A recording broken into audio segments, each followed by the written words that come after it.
Биринчиден, могу сүрөт басканда, мына профилден, могу силердин аккаунтуңар подтвержденный учетно запись деп мондай птичка коюлуп туруш керек, галочка. Ошондо гана приложение аркылуу эме ыртсаңар болот. Заявление. Кимдики ушундай болсо, кийинки шаг справки деген базабыз. Справкини баздык. Справкини базганда эле мына 1, 2, 3, үчүнчү мына көрдүңүз, справка о отсутствии судимости. Ошону базабыз.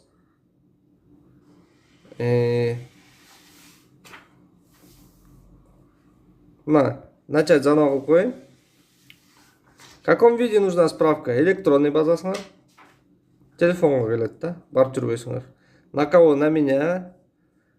Так, перейти к заявлению базасыңар. Менин паспортный данныйым.